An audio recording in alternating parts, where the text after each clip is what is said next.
안녕하십니까? 하나님의 평강이 늘 함께하기를 기도합니다. 성경 요한복음 11장 25절 26절 말씀을 읽겠습니다. 예수께서 이르시되 나는 부활이요 생명이니 나를 믿는 자는 죽어도 살겠고 무릇 살아서 나를 믿는 자는 영원히 죽지 아니하리니 이것을 내가 믿느냐? 오늘 우리는 나사로가 부활한 사건을 통해 세 가지 부활이라는 제목으로 우리를 향한 하나님의 음성을 듣고자 합니다. 서기 30년 11, 12월의 수전절 이후 마지막 6월절인 31년 3월, 4월까지는 이제 3개월 남짓한 시간이었습니다. 이 기간에 예수님께서는 마지막으로 요단강 서편 베레아 지방에서 봉사하셨습니다. 나사로가 병들었다는 소식을 들으신 곳이 바로 요단강 저편 요한이 침례 주던 곳인 베다니였습니다. 십자가를 눈앞에 두신 때 일어난 나사로의 죽음과 부활 사건은 이제 곧 닥칠 그리스도 자신의 죽음과 부활을 예표하는 전주곡으로 여길 만한 일이었습니다.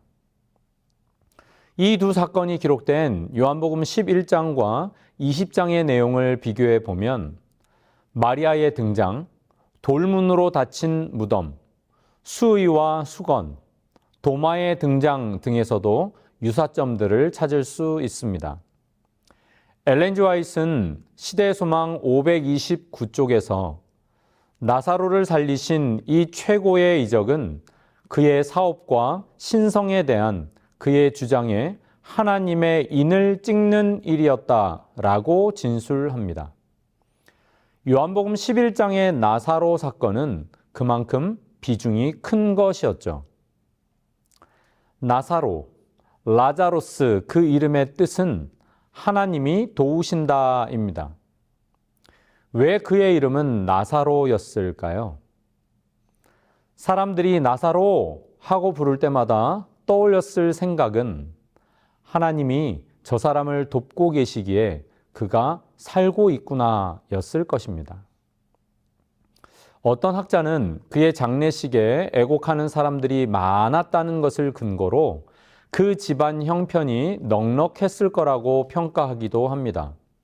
하지만 오히려 그 가정의 분위기와 신앙을 볼 때, 그리고 요한복음 11장 1절에 나타나는 이 베다니를 헬라어에서 도시와 대조적으로 자주 사용된 촌으로 표현하는 것을 보면 그 집이 그리 넉넉했다고는 볼 수 없겠습니다. 게다가 성경 기록에 따르면 부모 없이 남매들만 살고 있었던 것을 우리는 확인하게 되죠. 그들의 부모가 언제쯤 돌아가셨는지는 알 수 없습니다만 그리 넉넉하지는 못했던 삶이었습니다. 아마도 이웃들은 나사로의 집을 보며 두 가지로 반응했을지도 모르겠습니다. 그래도 정말 저렇게 살아가는 걸 보면 하나님의 도우심이 있는 것이 분명해. 혹은 하나님을 믿고 산다는데 그분이 도우신다는데 어쩌면 저렇게 살까? 어떻게 생각하십니까? 어떤 반응이 더 우세했을까요? 무엇이 그런 차이를 만들었을까요? 아마도 그건 나사로의 가족들이 하나님을 향한 태도에 따른 것이 아니었을까요? 나사로가 살던 베다니는 가난한 자의 집 혹은 고통당하는 자의 집이란 뜻의 마을이었습니다. 예루살렘에서 2.7km 떨어진 곳이었죠. 그리 먼 거리는 아니었습니다만 베다니는 말하자면 성 밖의 마을이었습니다. 성 밖에서의 삶이라는 것이 그랬습니다. 그곳은 가난한 사람들이 모여 사는 판자촌 같은 곳이었을 것입니다. 전염병의 위험이 늘 도사리고 있고 도적들도 많고 성 안에서 살 수 없었던 환자들이 사는 곳, 우리가 기억하는 나병 환자 시몬의 집이 있는 곳이기도 했습니다. 그런 집이었지만, 그런 마을이었지만 예수님께서는 자신의 육체적, 정신적인 쉼을 이곳에서 얻으셨습니다. 게다가 사복음서 기자들이 모두 자신들의 복음서에 이 집안에 대해 기록하고 있는 걸 보면 예수님께서는 이곳을 자주 찾으셨고 나사로는 예수님의 친구일 뿐만 아니라 제자들의 친구이기도 했음을 알게 됩니다. 예수님께서도 우리 친구 나사로라고 부르셨으니까요. 예수님께서는 예루살렘에 오실 때면 거의 어김없이 이 집을 들러 쉼을 얻으셨습니다. 심지어 부활하신 후에는 이 마을에서 승천하셨음을 우리는 기억합니다. 사도행적 24쪽은 그리스도께서 아버지께로 올라가실 시간이 이르자 그분은 제자들을 저 멀리 베다니까지 데리고 가셨다라고 기록합니다. 나사로의 가정은 어떤 곳이었을까요? 어떤 곳이었길래 예수님께서 쉼을 얻을 수 있었을까요? 우리 가정은 어떻습니까? 예수님께서 쉬실 만한 곳인가요? 스스로 한번 질문해 보면 좋겠습니다. 부모가 계시지 않고 경제적인 형편도 그리 좋지는 않았다면 예수님께서 그 가정에서 쉼을 얻을 수 있었던 것은 무엇 때문일까요? 영감의 글에 의하면 그 가정은 예수님께서 하나님의 섭리의 책을 비유로 할 필요 없이 깊은 지식 그대로 나누시던 곳이었습니다. 말하자면 말씀에 깊이가 있는 집이었고 말씀을 통한 교제가 있는 집이었습니다. 베다니에 처음 방문하셨을 때 마르다가 마리아에 대해 불평했던 사건 기록을 통해 우리는 나사로의 가정이 평소에 말씀을 늘 사모하였다는 것도 알 수 있습니다. 또한 나사로의 집은 사랑을 나누던 집이었습니다. 요한복음 11장 19절을 보면 장례가 다 끝나고도 많은 사람들이 찾아 위로하였습니다. 또한 돈 주고 사서 애곡하게 하는 이들 말고 통곡하는 친구들 가운데는 가족들의 친척들과 예루살렘에서 중요한 지위를 가진 사람들도 있었습니다. 심지어 그곳에는 그리스도의 가장 큰 원수들도 있었다고 기록됩니다. 어쩌면 예수님께서 자신의 때를 아시고 유대 지도자들의 소식을 이곳에서 자주 접하셨을지도 모르겠습니다. 중요한 것은 나사로의 가정은 사랑이 넘치는 곳이었기 때문에 신앙의 방향과 성격이 서로 다른 사람들이라 할지라도 능히 받아들일 수 있는 넉넉함이 있었다는 사실입니다. 우리 가정이, 나아가 우리 교회가, 그리고 주님을 모신 내 마음이 그런 곳이 된다면 얼마나 좋을까요? 그런 가정에 가장이 죽었습니다. 그나마 유일했던 집안의 남자가 죽었습니다. 우리는 나사로의 부활 사건을 익히 알고 있죠. 예수님은 나사로를 살려달라는 요청이 있었음에도 지체하시면서 마치 무관심한 것처럼 행동하셨습니다. 예수님이 베다니에 도착했을 때는 이미 나사로가 죽은 지 사흘이 되었을 때였죠. 유대인들 전통에 의하더라도 분명 확실하게 죽었음이 판정된 뒤였습니다. 유대인들은 3일이 지나면 죽음이 아주 확실하다고 판정했으니까요. 사람들은 예수님에 대해 오해하기 시작했고 그 의심은 삽시간에 증폭되었습니다. 상가 분위기는 말 그대로 절망이었죠. 주님의 재림이 늦어지면서 사람들은 여전히 그분을 오해합니다.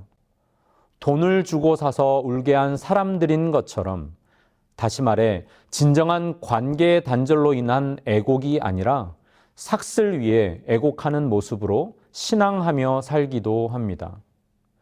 오늘 나의 모습을 한 번쯤 되돌아보게 하는 장면이죠. 시대소망 528쪽 말씀입니다. 하나님의 인도하시는 손길이 미치고 있음을 느끼려고 노력하는 모든 사람에게 있어서 가장 큰 낙담의 순간은 바로 하나님의 도움이 가장 가까이에 있는 때이다. 성경은 우리에게 말합니다. 절망하지 마십시오. 주님께서 오십니다. 그분이 오십니다. 그분이 오십니다. 그분은 분명 오십니다. 인간의 극한 상황은 하나님의 기회입니다. 믿음은 기다리는 인내를 요구하죠. 하나님의 일에는 언제나 가장 적절한 시간이라는 것이 있습니다. 그러므로 사람은 하나님의 때를 기다려야 합니다. 찬미가 432장 어두운 것 후에 빛이 오면은 영국 여류 찬송 시인인 하버갈이 지어 1879년 삶의 모자이크라는 책자에 발표한 것을 미국의 복음 찬송 작가인 생키가 작곡하여 1881년 복음 찬송 제4권에 수록하여서 널리 불리게 된 곡입니다. 한글로 번역하면서 본래 가사와 곡조가 의도한 바를 사실 절반도 표현하지 못하게 된 점은 아쉽지만 가사를 살펴보면 뭐뭐 후에라는 단어 앞뒤에 대조되는 단어들을 통해서 하나님의 때가 무엇인가를 묵상할 수 있음에 우리는 감사하게 됩니다. 제가 잠시 원문 가사를 직역한 것을 읽어보도록 하겠습니다. 먼저 1절요. 어둠 뒤에는 빛, 상실 뒤에는 어둠, 고난 뒤에는 힘, 십자가 뒤에는 면류관, 쓰라림 뒤에는 달콤함, 한숨 뒤에는 노래, 방황 뒤에는 집, 울음 뒤에는 찬양. 그리고 2절입니다. 씨 뿌린 뒤에는 곡식단, 비 뒤에는 햇살, 신비 뒤에는 광경, 고통 뒤에는 평화, 슬픔 뒤에는 기쁨, 폭풍 뒤에는 고요함, 피곤 뒤에는 휴식, 마침내는 달콤한 휴식. 그리고 3절요. 멀리 뒤에는 가까이, 우울 뒤에는 빛, 외로움 뒤에는 사랑, 무덤 뒤에는 삶, 긴 고통 뒤에는 행복의 황홀함, 이 길로 이르는 길이 바로 그것이다. 이렇게 묘사하고 있습니다. 그 후, 그 다음을 바랄 수 있게 하시는 부활이요 생명이신 주님께서 지금 우리와 함께 하심을 굳게 믿으시기 바랍니다. 예수님께서 지체하신 것은 제자들과 아직도 그분을 하나님의 아들로 믿지 못하는 군중들을 위함이었습니다. 예수님은 마을 안으로 들어가지도 않으시고 마르다와 마리아를 만나십니다. 그리고는 상가가 아닌 무덤으로 가서 일하셨습니다. 하나님의 영광을 드러내는 일, 하나님과의 분명한 관계를 확인시켜주는 일을 하셨습니다. 우리는 나사로의 부활을 통하여 예수님의 하시는 일을 깊이 들여다볼 수 있습니다. 그리고 문득 이날 나사로만 부활한 것이 아니라는 점을 깨닫습니다. 주님이 함께 하심으로 나사로는 무덤에서 부활했습니다. 마리아는 그의 마음의 한계에서 부활했습니다.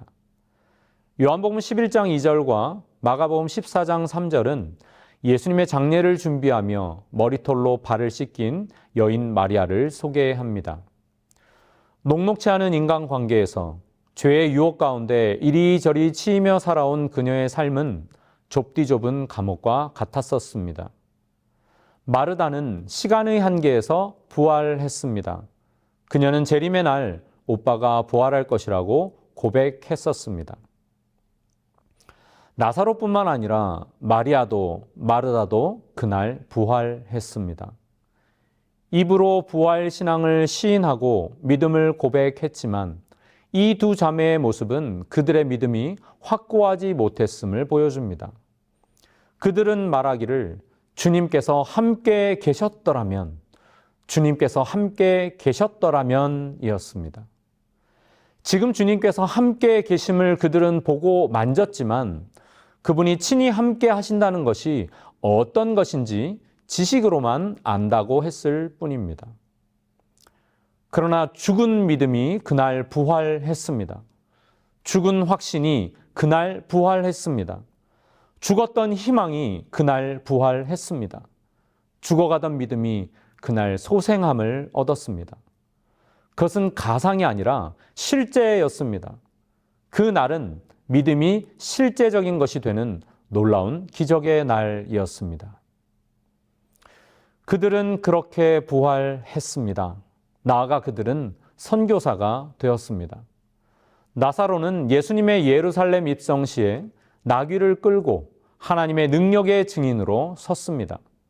마리아는 향유를 예비하여 우주 역사의 가장 중요한 사건을 준비했습니다.